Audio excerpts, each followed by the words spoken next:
നമുക്കിന്ന് ഒരു ബ്രേക്ക്ഫാസ്റ്റ് ഉണ്ടാക്കി നോക്കാം. അത് ഓട്സും കൊണ്ടുള്ള ഒരു ബ്രേക്ക്ഫാസ്റ്റാണ്. ഓട്സ് ഓംലെറ്റ് എന്ന് പറയും. ഓട്സ് ഒരു ഒരു ഒരു ചെറിയ കപ്പിന് 1 കപ്പ് ഓട്സ് എടുത്തിട്ട് ഒരു 15-20 മിനിറ്റോളം ഒരു 3/4 കപ്പ് പാലെടുത്തൊഴിച്ച് അത് കുതിർത്ത് വെച്ചിരിക്കുകയായിരുന്നേ. ഇനി നമുക്ക് അതിനകത്തോട്ട് ഓംലെറ്റ് ഉണ്ടാക്കാനായിട്ട് വേണ്ട സാധനങ്ങളൊക്കെ ചേർക്കാം. സവോള, ഒരു ചെറിയ സവോള ചെറുതായിട്ട് ചോപ്പ് ചെയ്തത്, അതുപോലെ ടൊമാറ്റോ കുരു കളഞ്ഞ് ചെറുതായിട്ട് അരിഞ്ഞു വെച്ചിരിക്കുന്നത്, ക്യാരറ്റ്,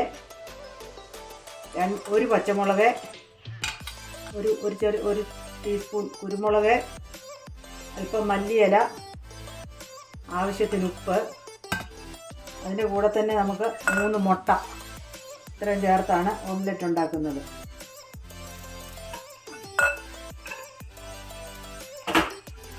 നമുക്കിനി അതെല്ലാം കൂടെ ഒന്ന് മിക്സ് ചെയ്യാം.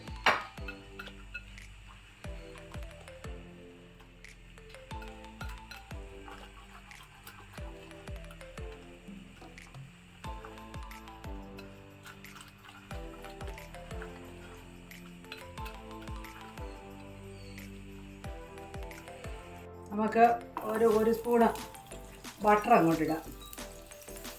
ബട്ടറില്ലെങ്കിൽ എണ്ണയായാലും മതി, കുഴപ്പമൊന്നുമില്ല. അപ്പം ഞാനിവിടെ ബട്ടർ ഉണ്ടായിരുന്നതുകൊണ്ട് ബട്ടർ ഇട്ടതേ ഉള്ളൂ.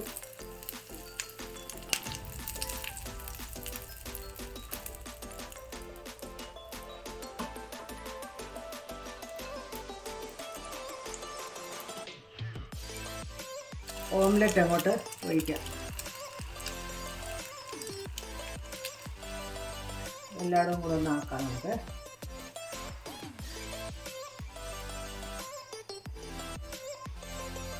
ഒരു ചെറിയ തീ വെച്ച് ഒരു 4 മിനിറ്റ് അടച്ച് വെക്കാം.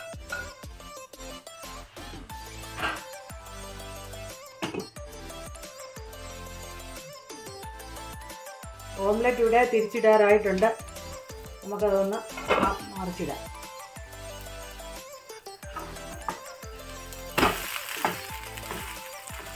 ഇനി ഇത് അടയ്ക്കണ്ട, നമുക്ക് ഇങ്ങനെ തന്നെ 2 മിനിറ്റ് വെച്ച് വേവിച്ചെടുക്കാം.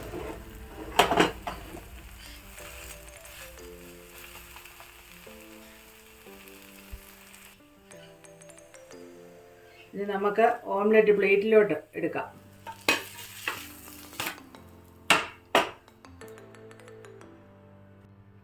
ഓംലെറ്റ് ഇവിടെ റെഡി ആയിട്ടുണ്ട്. ഇത് വളരെ ഹെൽത്തിയാണ്. ഷുഗർ ഉള്ളവർക്കും കൊളസ്ട്രോളൊക്കെ ഉള്ളവർക്ക് രാവിലെ ബ്രേക്ക്ഫാസ്റ്റായിട്ട് കഴിക്കാൻ നല്ലതാണ്. അതുപോലെ വെയിറ്റ് ലോസ് ചെയ്യുന്നവർക്കും ഇത് രാവിലെ ബ്രേക്ക്ഫാസ്റ്റായിട്ട് കഴിക്കാനായിട്ട് നല്ലതാണ്. എല്ലാവരും ഇത് ഉണ്ടാക്കി നോക്കണം. വീണ്ടും ഒരു വീഡിയോയുമായിട്ട് കാണുന്നിടം വരെ ബായ്.